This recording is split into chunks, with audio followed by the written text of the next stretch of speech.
सुंदर सा व्याख्यान है। एक पिताजी, एक चोर बड़ा विद्वान था, बहुत विद्वान चोर था और बड़ा प्रखर चोर, बहुत प्रबल चोर। उसका एक लड़का था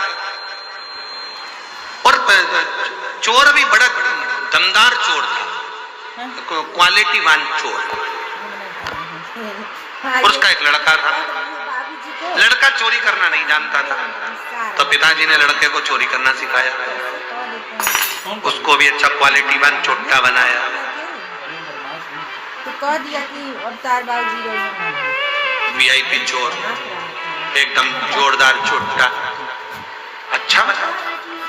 अब उसको जब बहुत जोरदार चोर बनाया तो एक दिन पिताजी ने उसको पास में बिठाकर बुलाकर कहा, बेटा देख, मैंने तुझे अच्छा चोट्टा तो बना दिया, मैंने चोर बना दिया, तेरे को अपने पूरे हुनर दे दिए तुझको, पर एक बात याद रखना, कभी भी जिंदगी में शिव महापुराण की कथा में मत जाना। अगर तुझे अच्छा चोट्टा बनना है तो कभी कथा में मत जा, कभी प्रवचन में मत जा, कभी किसी पुराण को सुनने मत जा, कभी प्रवचन सुनने मत जा, कभी सत्संग में मत जा। कोई महाराज प्रवचन दे रहा हो तो कानों को बंद करो, भाग जा, पर प्रवचन मत सुनना। छोरे ने कह दिया बेटे ने, ठीक है पिताजी, अब तुमने मुझको इतना वीआईपी चोट्टा बनाया है, जब तुमने मुझको इतना वीआईपी चोट्टा बनाया है तो मैं कभी भी प्रवचन में नहीं जाऊंगा, प्रवचन में नहीं जाता।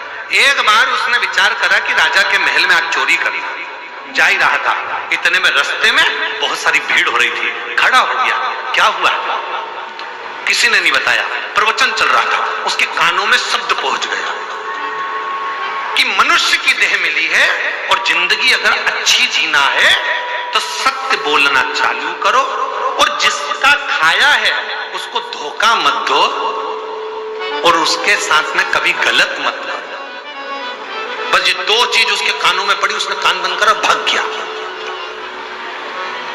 भगते भगते सीधे पहुंच गए राजा के महल में, चोरी करने के लिए जा रहा था।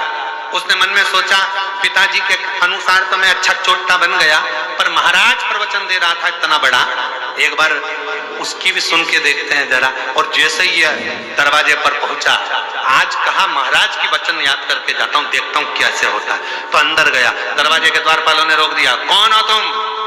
उसने मन में सोचा कि वो महाराज जी बोल रहा था, हमेशा सत्य बोलो, उसने भी कह दिया। जैसे द्वारपालों ने रोका, कौन हो तुम? चोर हूं।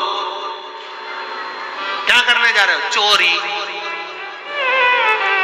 दरवाजे पे खड़े हुए द्वारपालों को लगा यह काम करता होगा, बेचारे को अपन ने रोक दिया, उसके हृदय में हाथ हो गई, इसलिए चिल्ला के दौड़ रहा है, अपने आप को चोर कह रहा है, चोरी करने। जा अंदर जा, जा चले जा, जा।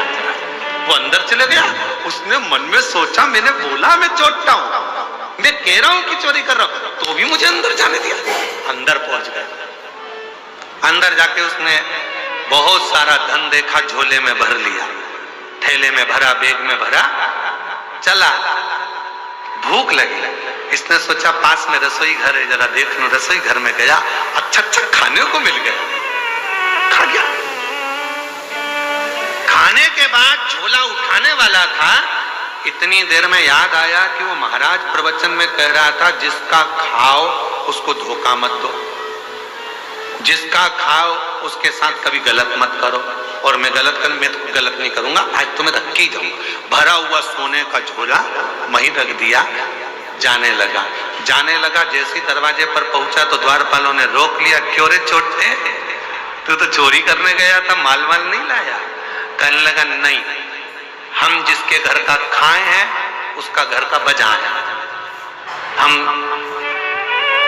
चोरी कर तो लिए थे पर हम उसके घर का खा लिए, इसलिए हम उसके साथ धोखा नहीं कर सकते। इतनी देर में रसोई घर में कोई गया, भरा हुआ झोला देखा, चिल्ला दिया, चोर आया है, चोर आया है, चोर आया है। इसको पकड़ लिया। पकड़ने के बाद राजा के सामने ले जाकर खड़ा कर दिया, महाराज इसने चोरी करी है। महाराज ने पूछा, आपने चोरी करी है? हाँ महाराज। कहां से आए? सामने वाले गेट से। द्वारपालों ने नहीं रोका, पूछा था तुम कौन हो? हमने कहा चोर। अंदर आने दिया। हाँ। तुमने कहा था चोरी करने आए हो? हाँ। हम बोले थे हम चोरी करने आए। अच्छा। तो तुम ये बैग भरकर पैसा ले जा रहे थे, सोना चांदी ले जा रहे थे, लेके क्यों नहीं गए? क्योंकि हमने गुरुजी के मुख से सुना था कि सच बोलना, तो हमने दरवाजे पर सच बोला, और गुरुजी के मुख से सुना था जिसका खाओ उसको धोखा मत दो और उसका बुरा मत करो। हमने माल तो भर लिया था ले जाने के लिए, पर तुम हमको भूख लग रही थी, तुम्हारे घर का हम खा गए, इसलिए हम तुम्हारा सामान लेकर नहीं गए। राजा को बड़ा आनंद आया। राजा ने मन में सोचा ऐसा व्यक्ति सच बोलने वाला दुनिया में नहीं मिलेगा। राजा ने कहा आज से तुम हमारे मुनीम, मंत्री, पूरा खजाना तुम्हारे हाथ में, तुम नौकरी हमारे यहाँ करो, ये नौकरी तुम हमारे यहाँ करो। राजा ने उसको नौकरी पर रख लिया। 15 दिन तक वो आया नहीं घर पर। पिताजी को चिंता लग गई, मेरा छोटा बेटा कहाँ चलेगा। एक दिन अच्छे कपड़े पहनकर, पगड़ी मगड़ी बांधकर, जोरदार सोने की माला पहनकर, पांव में जूते मोजे पहनकर गया अपने पिताजी के पास। पिताजी ने देखा बेटा इतनी लंबी चोरी किसकी यहाँ कर आया?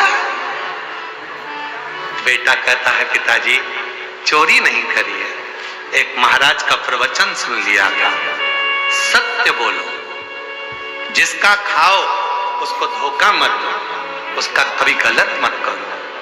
बस वो सुनकर मैं चोरी करने गया, ऐसा ऐसा हुआ, राजा को मालूम पड़ा, उसने मुझे नौकरी पर रख लिया।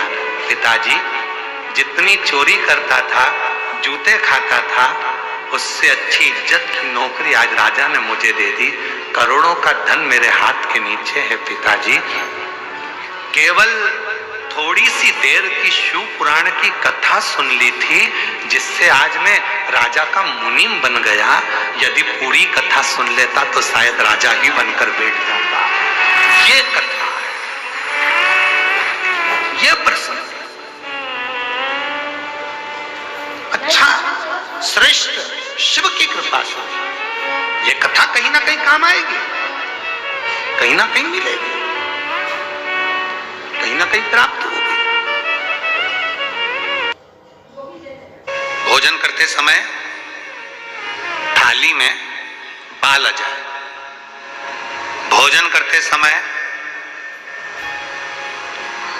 एकदम खाते खाते गले में मिर्ची लगे, हिचकी चलने लगे, भोजन करते समय एकदम ठसका लग गया, अटक गया भोजन, पानी अटक गया। रोज प्रतिदिन भोजन में थाली में बाल आ रहा है, प्रतिदिन ठसका लग रहा है, प्रतिदिन अगर तुम्हारे हिचकी आ रही है भोजन करते समय, प्रतिदिन आपके साथ में ये क्रम हो रहा है, तो समझ लेना कि तुम भोजन करते हो उस समय पर आपके घर का कोई पूर्वज, कोई भूखा या प्यासा जरूर